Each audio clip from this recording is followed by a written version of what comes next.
November 8, 1923. Adolf Hitler, a little-known politician and leader of a small far-right party, believes his moment has come. He wants to seize power. A so-called national revolution is underway. He declares, "I will govern the German Reich. The government in Berlin is over." Hitler aims to destroy the hated Weimar Republic. That young democracy was born out of Germany's defeat in the First World War. Many blamed it for the loss. Many longed for the days of the Kaiser. Weimar was, in many ways, a forced democracy, introduced under pressure from the Americans as a condition for peace talks. For many Germans, democracy felt strange, foreign. People struggled with poverty and the feeling of being ruled by others. To some, conservatives and right-wing extremists seemed like a real alternative. Between 1920 and 1933, democratic parties were always in the minority. Weimar was a fragile system. On November 9th, 1923, Hitler and his followers marched to the Odeonsplatz in Munich. The square was blocked by police. In the front row of the putschists were Göring, Ludendorff, Hitler, and Schaubner Richter, Hitler's foreign policy advisor at the time. As they tried to break through the police barrier, gunfire erupted. Göring was shot. Schaubner Richter was killed. Oddly, Ludendorff and Hitler, who had marched between them, were left unharmed. Hitler was arrested and sentenced to 5 years in prison. But for the Nazi Party, this apparent defeat became a turning point. Before the failed coup, Hitler was only known in Bavaria. But during the trial, he used the courtroom as a stage. Suddenly, all of Germany knew his name. He presented himself as Germany's savior. After his release, Hitler changed his strategy. Instead of trying to seize power by force, he now sought an alliance with conservatives. He would take power legally. "We'll turn the people against you," he told them. "Then we'll build a new Germany together, without this democratic nonsense." And it worked.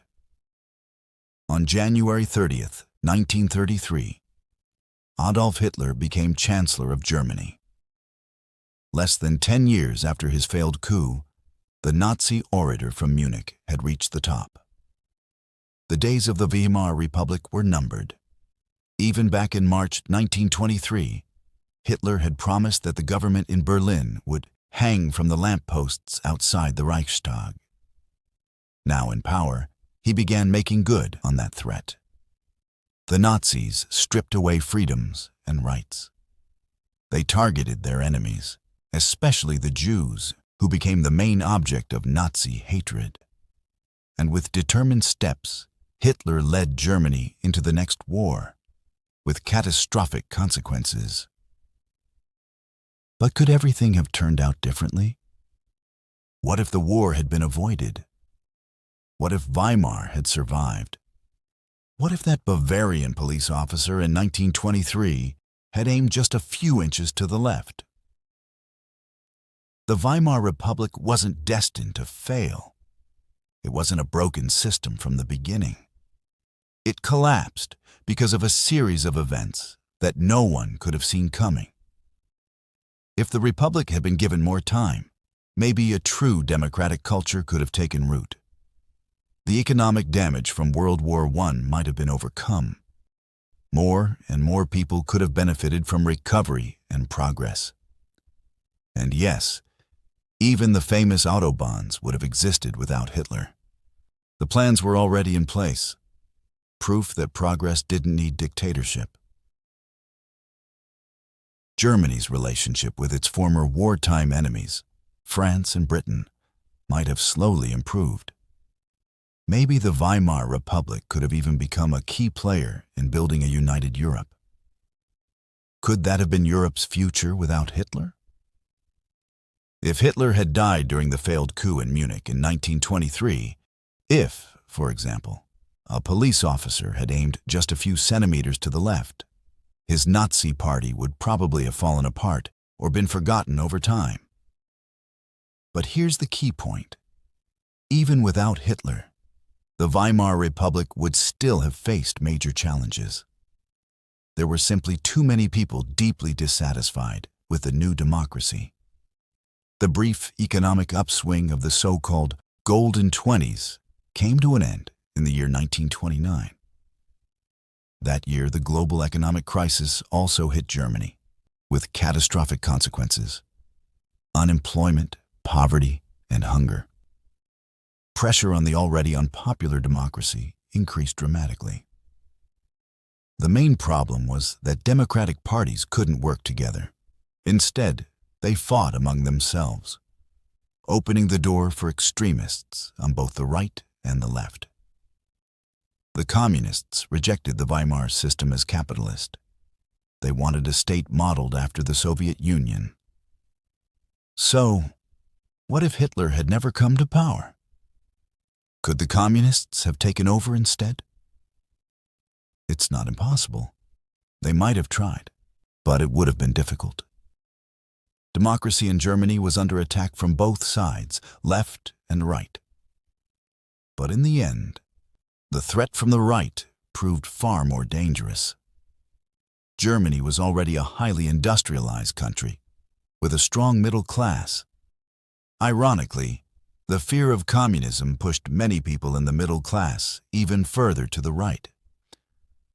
We can't predict exactly how things might have turned out, but one thing is likely. Even without Hitler, the Republic might still have evolved into a more authoritarian system. Germany's first democracy never had strong odds, but without Hitler, the chances would have been far better, especially when it comes to preventing a Second World War and, above all, the Holocaust. Since 5:45 this morning, we are firing back. With that sentence, on September 1st, 1939, Hitler launched the Second World War by invading Poland. In the months that followed, the German Wehrmacht conquered large parts of Europe. After France fell in June 1940, Hitler stood at the peak of his power. France's defeat changed everything. Suddenly, Germany had more options. Britain had far fewer. Germany was allied with Italy, the Soviet Union, and Japan. France was out of the war, and the United States remained neutral. From a strategic point of view, it was hard to see how the British could possibly win. Hitler now focused on his final opponent in Western Europe. The Luftwaffe was ordered to prepare the way for a German invasion of the British Isles. The result was the Battle of Britain. But both sides made serious miscalculations. The British government believed the Luftwaffe was much stronger than it actually was. The Germans, on the other hand, thought the Royal Air Force was weaker than it truly was. At first, the air war began on nearly equal footing, but it quickly became clear that Germany couldn't keep up with its losses. Britain's aircraft industry was better organized. They built planes faster. They had a deeper reserve of trained pilots. And eventually, the Royal Air Force gained the upper hand. The German invasion plans were called off. Britain stayed free. Churchill triumphed, and Hitler suffered his first real defeat. Ironically, it was the British who handed Hitler his first major setback. He had once admired the British Empire, but he never really understood British culture or its political elite. Now, he was forced to shift his focus. On June 22, 1941, Germany invaded the Soviet Union. The goal? Capture Moscow. Hitler expected a quick victory. Once again, he was wrong. By the end of August, German generals were already warning that the Eastern Front was spiraling out of control. The attack on Moscow failed. In December, the Red Army struck back, 1 year later, the German defeat at Stalingrad marked the end of Hitler's dreams of conquest. But could Germany still have won the war? Could the Wehrmacht have conquered Russia or defeated Britain? What if Germany had actually won the Battle of Britain? A propaganda film released in the United States in 1943 imagined exactly that. In the film, after winning the air war, German forces cross the Channel, invade Britain, and capture London. So what would have happened to the British capital and to the country as a whole if the Nazi invasion in 1940 had succeeded? Would Hitler have brought all of Europe under his control? If Germany had achieved air superiority over Britain, Hitler's prestige would have skyrocketed. For the first time since the year 1066, a foreign invasion of Britain would have become a realistic possibility. Some experts doubt that Germany ever had a real chance to win that air battle. But let's assume they had. Could they have occupied Britain?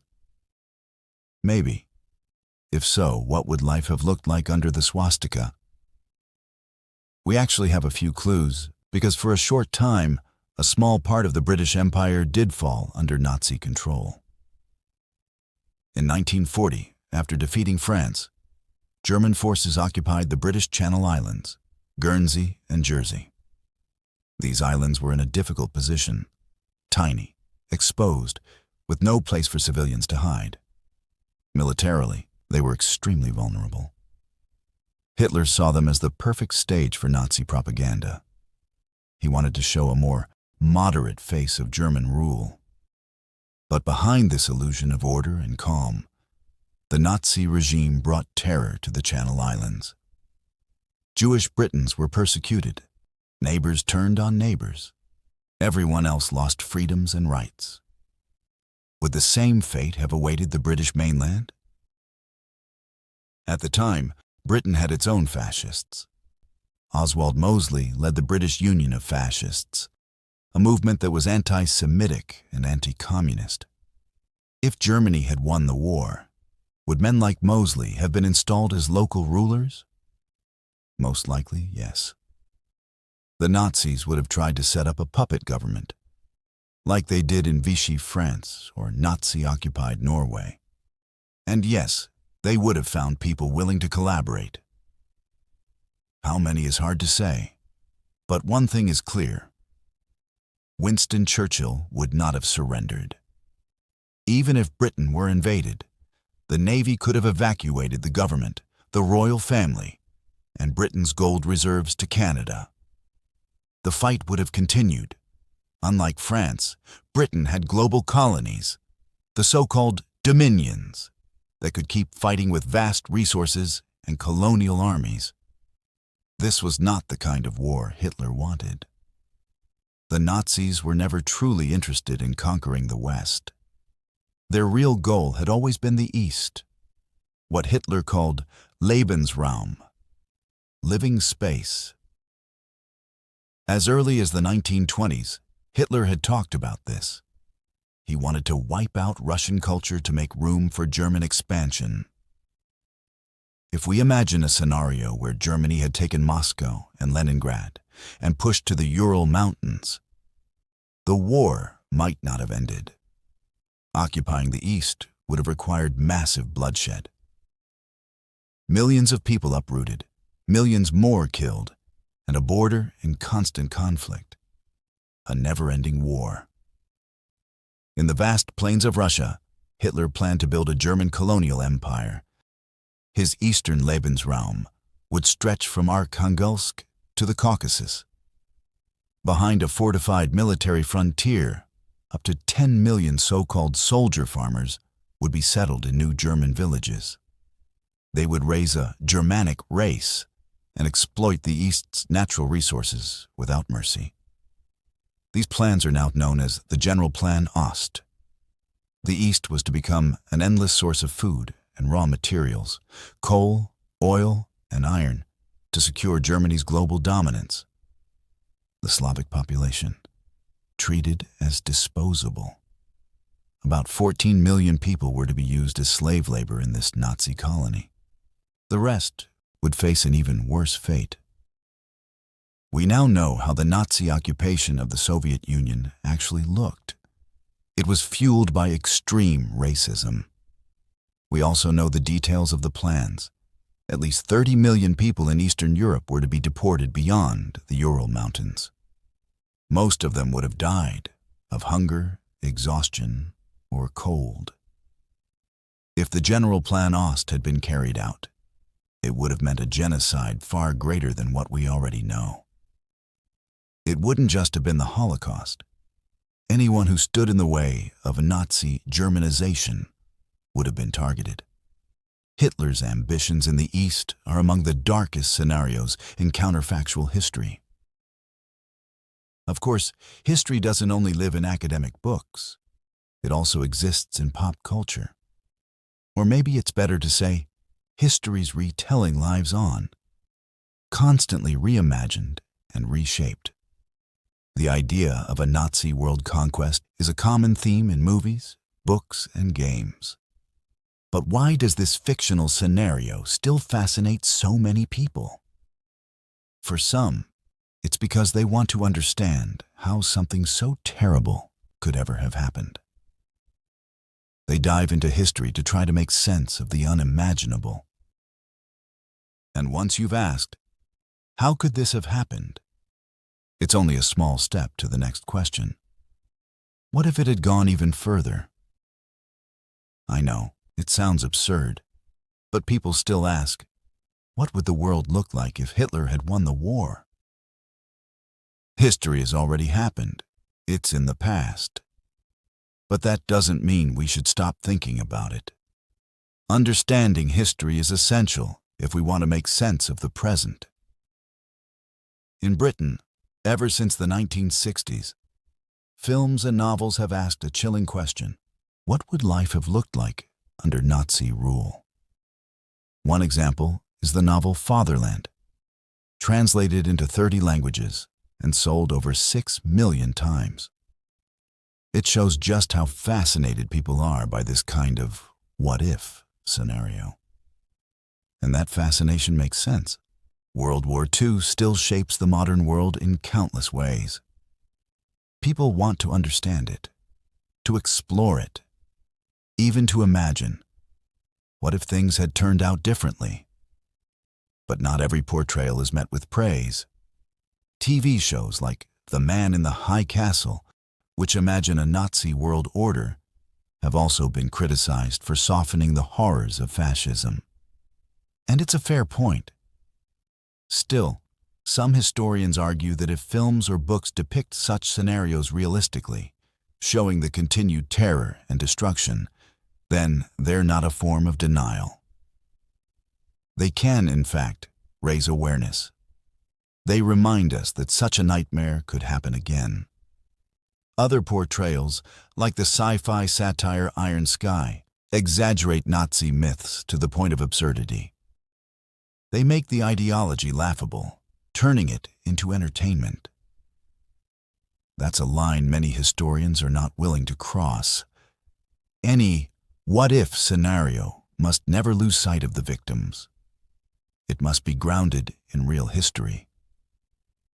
If it becomes nothing more than entertainment, then it loses its educational value. And we have to ask, what message is it really sending? Normandy, June 6, 1944. The Western Allies storm Hitler's Atlantic Wall. At the same time, the Soviets launch a massive offensive on the Eastern Front. Since the defeat at Stalingrad, the Germans have been slowly but steadily retreating. Their collapse is only a matter of time. In Germany, a group of resistance fighters led by Colonel Klaus Schenk Graf von Stauffenberg prepares to act. They plan to assassinate Hitler with a bomb. On July 20th, 1944, they make their move.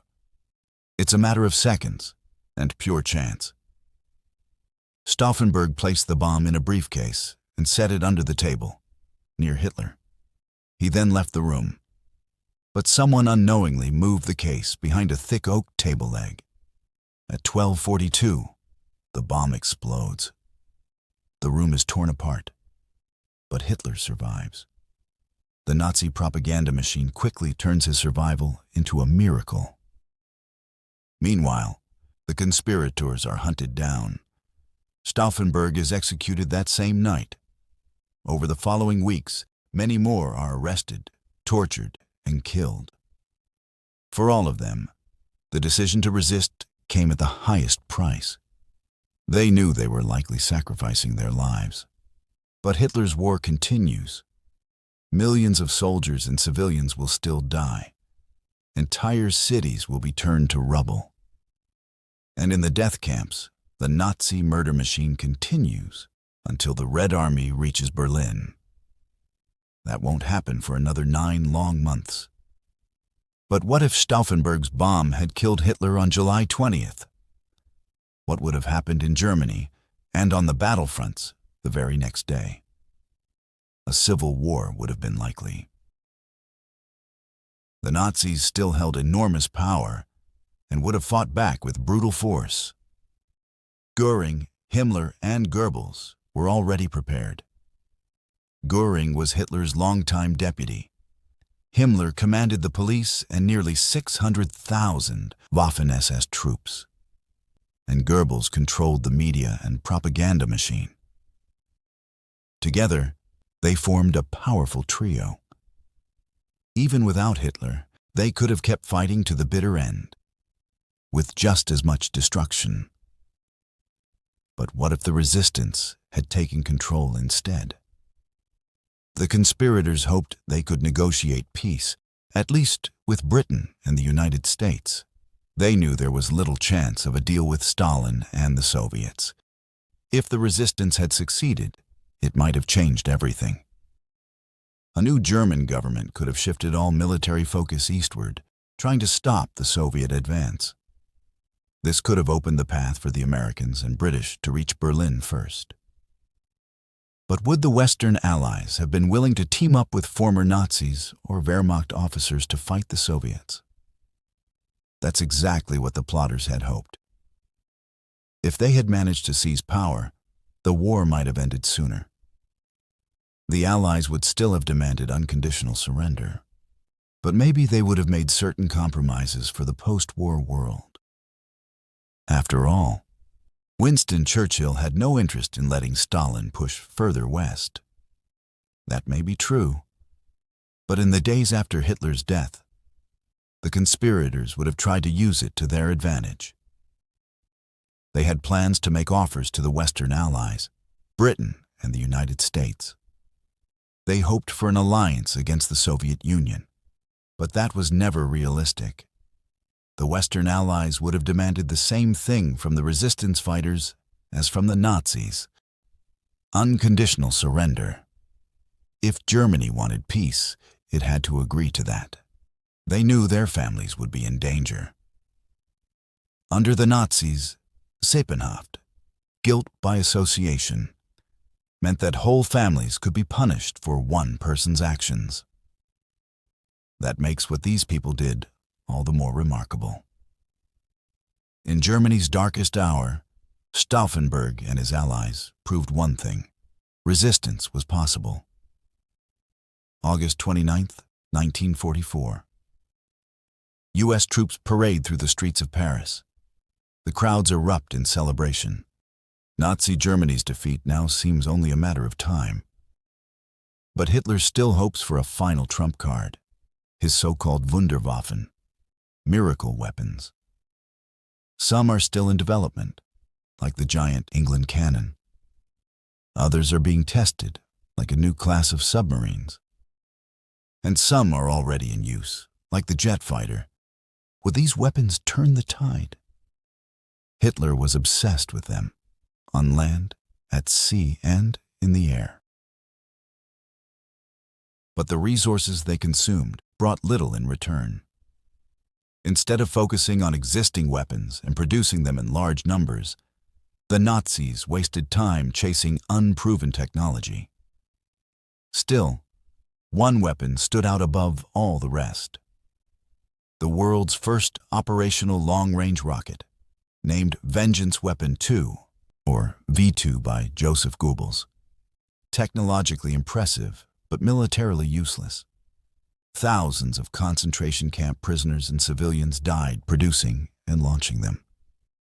And they had no real impact on the war. There was, however, one new technology that could have changed everything: the atomic bomb. After Otto Hahn's successful uranium experiments, it quickly became clear atomic energy could be used for peaceful or deadly purposes. As early as 1939, Nazi scientists were working on the idea. At first under the Education Ministry, then in the Army's Weapons Division. They understood what the bomb could mean. But two key problems held them back. First, there were power struggles between scientists and institutions. Second, they lacked the raw materials. No enriched uranium, no heavy water. So what would it have taken for Nazi Germany to actually build an atomic bomb? For one, they would have had to keep Jewish and social democratic scientists, not persecute and exile them. They would have had to treat their remaining scientists differently, with respect, not fear. But Nazism was a populist, anti-intellectual ideology. They couldn't be Nazis and have the kind of scientific culture needed for an atomic program. In contrast, the United States pushed ahead. Since 1942, the Manhattan Project had been developing the bomb. On July 16, 1945, the first atomic bomb exploded in New Mexico. It's much harder to build a nuclear bomb than many think. Otherwise, terrorist groups would already have them.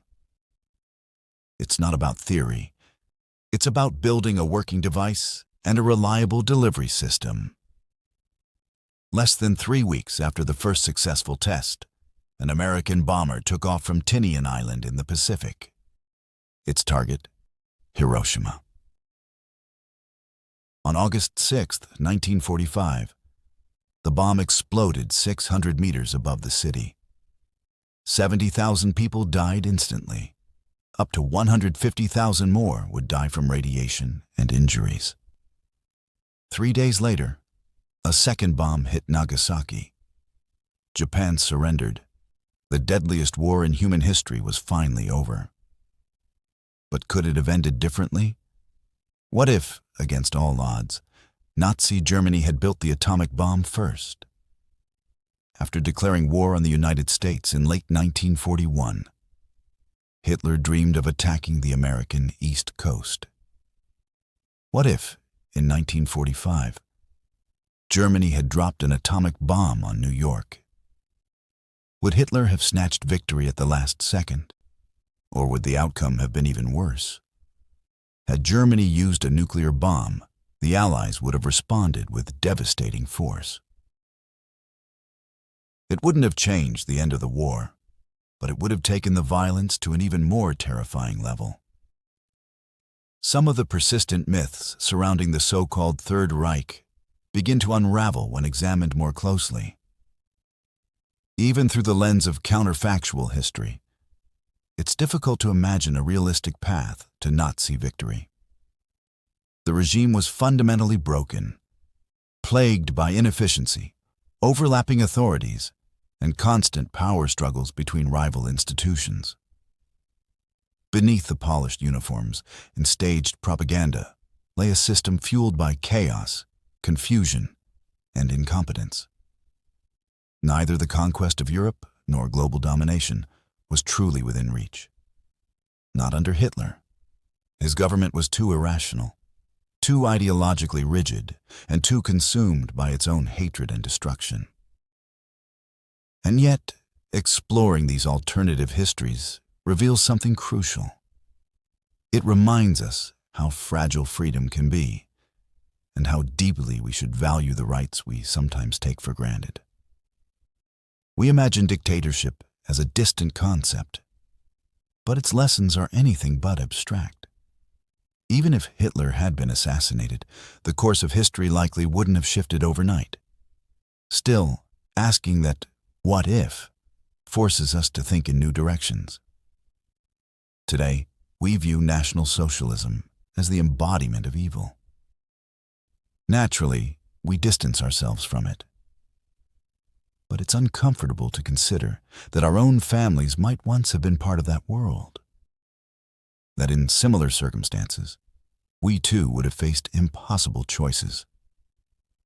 And that's precisely what makes counterfactual history so powerful. It shows us that the past doesn't stay in the past. History is not fixed. It evolves. It is questioned, revised, reinterpreted by every new generation. We keep asking what might have happened, what could have been different, especially when confronting one of the most unsettling questions of all. What if? History is never finished. We don't study the past just to collect facts. We study it to understand how the world became what it is, and how easily it could have been different. A world in which Nazi Germany had won the Second World War would not have been limited to Europe. Its reach would have extended far beyond. In the East, Russia would have become the heart of a vast colonial empire. Its cities repopulated, its people driven out or enslaved. The Soviet Union, reduced to resistance and rubble. Its history cut short. In the South, India might have found itself trapped between old colonial rulers and new occupiers. The fight for independence delayed, or turned into something even bloodier. Old alliances would have shifted, new struggles would have begun. And the dreams of Gandhi might never have been heard.